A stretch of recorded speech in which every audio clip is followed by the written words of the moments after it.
Jaallata goote. Ati beeka qabate. Minaayi. Maal jette? Maallaqa malee jaalaltii hin jirtu. Jaalaltii maallaqa malee hin jirtu. Akkam goonuu. Lamaan keessaa. Waan biroo. Hirriba dhabawaa. Yaaduma namatti dhufata. Allee kijibaaf jedhee. Kun gaadhiin gadda dhiyoo laaqana nyaannee hogguu laaqana guyyaa. Hogguu boo suuraan kaasinaan jedhanii moobaayila kiyyaa hotuun dhaabadhee suuraa kaasu. Morkaa biratanii suura. Jaalalti poolisii irraas qabdee ni beekti. Lakki. Gaafa xiqqoo maallaqa faamilii kan ta'e jalaa hattee suuqii itti deettee ni beekti. Baay'ee. Baay'eedha. Hayyee dandeettummaadhaan isaaniyaa dubartii keessaa egaa isa durii jedhamaallee hin beeku isa durii weellistuu dubaraa keessaa weellistuu cimtuu turte. Saaliyaa. Faatiyaan immoo Faatiyaan Niyyaa. Sadaffaan immoo Yaannee Dinqoo. Afuraffaa Alleen Saayilamoo. Bishaan manaafata bakka wal godha. Okay. Meetii Ayyaalootii fi Liidoo Hambisaa.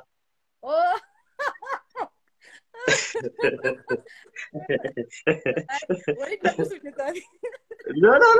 Laazimaa takka filatte. Biqqaama takka yookiin dheedamtu. Takka isaa filatte. Meetii fi Liidoo keessaa. Wallaahi natti cimaa beektaa. Jiru cimuun takka filadhu.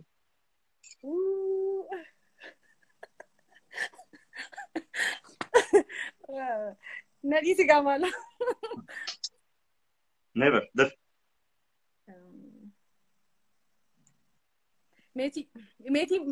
Kara meetiin bareegaa Liidoo natti naari. Liidoo. Ayyee kumaa rakkoo qabu. Ameerikaa fi Dubaay keessaa. Dubaay. Ameerikaa. Dubaay. YouTube fi TikTok keessaa. YouTube. Okay, YouTube. Sheekha humaan qabdi. Heerumuu fi tujjaara Ameerikaa dooraalaa kan qabu garuu kan imaan hin qabne. Heerumuun dirqama lamaan keessaa yoo hosin jaan ta'e sheetichaa fi tujjaarticha keessaa kan heerumte.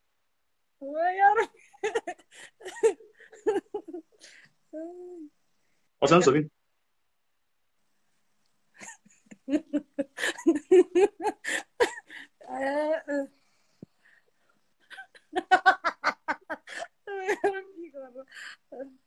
Sheikh.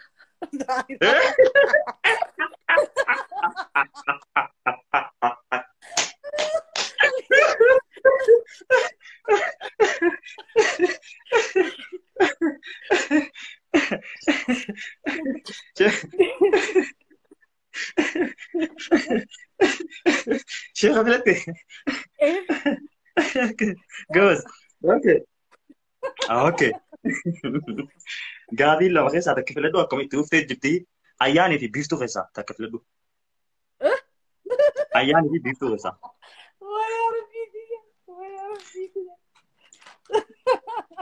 Wallahi. Abdii waan akkana dhabii. Def saan qabu def. Wallahi beeku. Ayyaanii fi biiftuu keessaa takka filadhu def.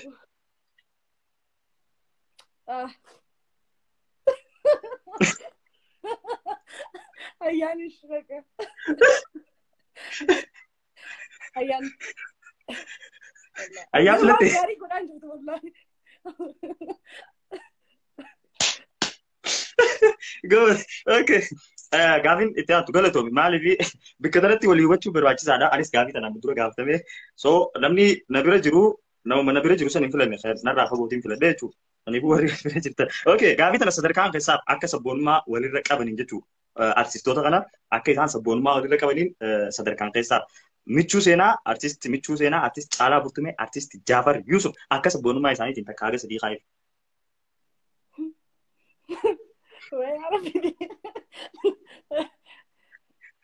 Kaameraa kee konnekshinaan kee yoo namni hedduun konnekshinarra jiraate baay'ee yookiin TV yoo jiraate cufi konnekshinaan kee haalaan daddabaa jira.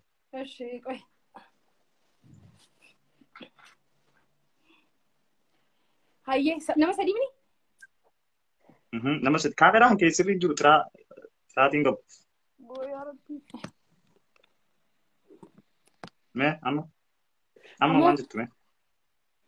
Okay waan jettu. Ni mul'atti mee warri koomantidha. Okay artistoota sadan michuu seenaa Caalaa Bultumee Jaafar Yusuf akka sabboonummaa isaaniitiin sadarkaan keessaa.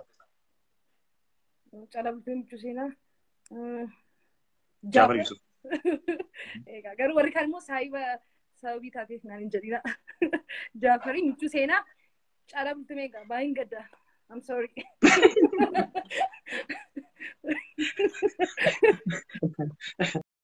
Fuulli miidiyaalee hawaasaa yeroo akka namoota akka dhalchuun beekama. Tataatutti argamu miidiyaan nuuf fide tokko isiniif keessumaa qabadde dhoofi namni kun Abdii Shawuu jedhama.